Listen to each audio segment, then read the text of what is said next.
Why is the Bone Temple getting hate for being too soon after 28 years later when other franchises get hate for taking too long between projects? Haven't seen either, so just curious. Well, I mean, let's just take the obvious, fundamental, at face value what you're saying and play it out. Go, well, why are they complaining that it's too short when they also complain that things take too long? Well, between too short and too long, there's right there in the middle, it's the right amount. So just at face value, like sometimes we kind of do this thing where we go, people complain they don't do this, but now they're also complaining that they did that. Like, well, right, but you can take too long. You can also turn it around too quickly. So the last movie came out 31 weeks ago. How do I know that it was 31 weeks ago or 30 weeks ago? Because they picked the release date to be like, wouldn't it be funny if it was 28 weeks later? That's what they did. Why is it releasing in January, less than a year later? Because they went, wouldn't it be funny if we released it 26 or 28 weeks later? That's why. Which is such a stupid way to determine your release schedule for your movie. A big part of the problem, I think that the language, I don't think you're phrasing it right.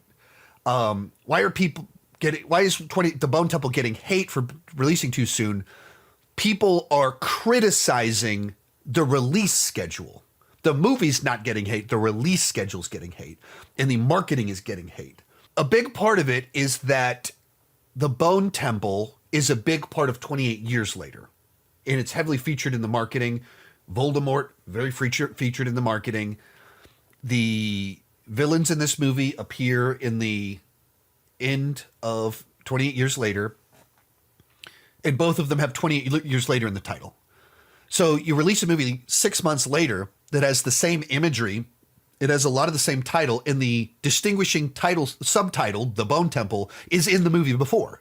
There's a bunch of people that legitimately did not realize that this is a new movie because it just seems like, I guess it's like an edited version, a remix of it, some sort of re-release, because that would make more sense than releasing a sequel 28 weeks later.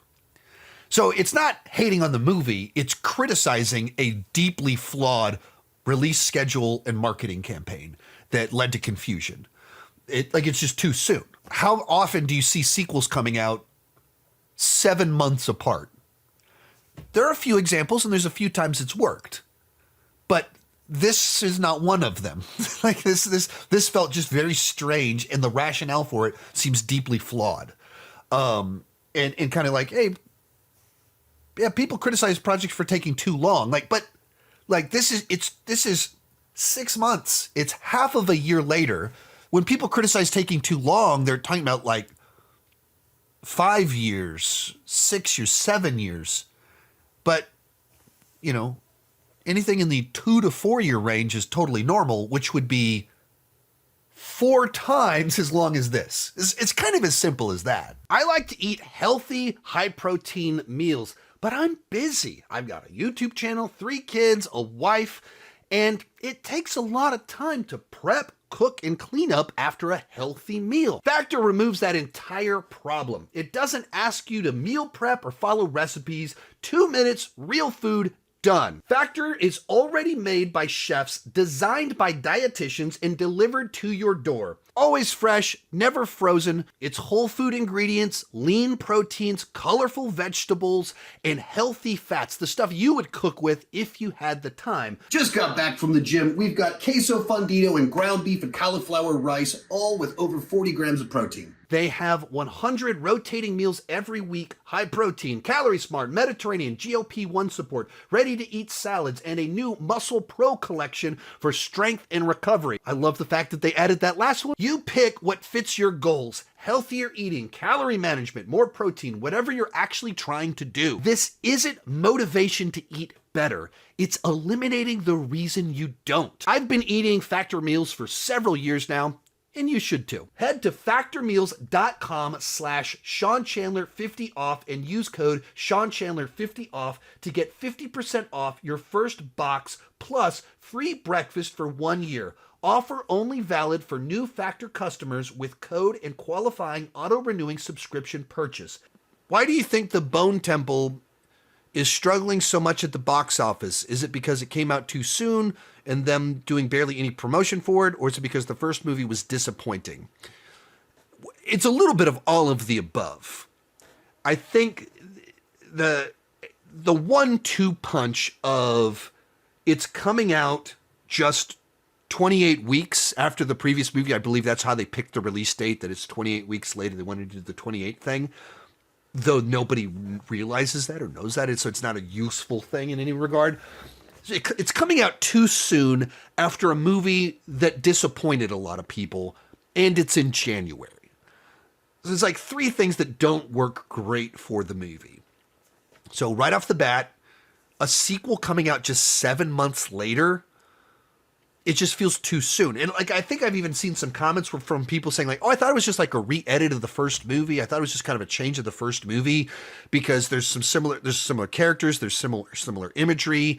So it's not immediately obvious from the trailers that this is something completely different. And then 28 years later, left a lot of people disappointed. You go, I gave it a shot and I didn't really like it. And so a movie that kind of, absence makes the heart grow fonder. It's only 7 months later. It's not the absence. One of the things that boosted 28 years' box office is that it had been nearly 20 years since the last movie came out. It's been 7 months since the last movie came out. And the reaction wasn't great. And you dropped it in the middle of January, a box office dead zone. Put all those pieces together, and you have a movie that's just kind of set up to not have excitement. It's too soon, following up a movie that didn't leave people really excited for the next movie. A movie that actually set this movie up poorly because the last scene in 28 years, Teletubby Power Rangers, does not properly tease what this movie is. So if you saw that last scene and went, that was weird, I didn't like that, and that's what the next movie's about, I don't want to see that. It actually specifically sets up a bad expectation for the next film. And then it's January. Dancing around spoilers for Bone Temple. Were you surprised by the ending of the movie? I was surprised they kept a certain thing secret. If you know what I mean, unless I missed a report. I didn't. Like, I felt like there were murmurs out there about it. And it's not a terribly... Yeah, there were murmurs. I can't say I was surprised just because it feels like it's not the... It's a place that makes sense to go there. Like it... yeah. We tried to dance around it. I did a spoiler review over on Heavy Spoilers. So we talk about it a little bit more over on Heavy Spoilers. That dropped earlier today. Like trying to not go into specifics. It's difficult to say anything beyond it because anything I say kind of starts to hint pretty heavily. And without spoiling Bone Temple, what would you change about 28 years later, knowing where it was heading in the second movie? I think that it's kind of the same criticism I've said all along the way, that my issue with 28 years later is the lack of consistency. That each act feels directed by a different person, that it's tonal whiplash. And so it always felt like a movie that couldn't lock in on what it wanted to be. So the thing I would change about the movies is lock in one tone. The most obvious, the last scene in 28 years later is Teletubby Power Rangers. The characters that are the Teletubby Power Rangers 28 years later they're the main characters in Bone Temple. They are not Teletubby Power Rangers at all in Bone Temple. They're terrifying. And so I think, since I like Bone Temple more, maybe we get Nia DaCosta to direct that movie and go with the Nia DaCosta tone for that movie, and immediately it's consistent, and so it goes up a letter grade or whatever for me. Most of these clips are pulled from my Patreon live streams. I do about 6 live streams every single month. For $2 per month, $20 per year, you can get access to all the exclusive videos and live streams. For $5 per month, you get your name on my end card. At the top tier, you get a 30-minute video chat with me each month. The link down below in the description has more information.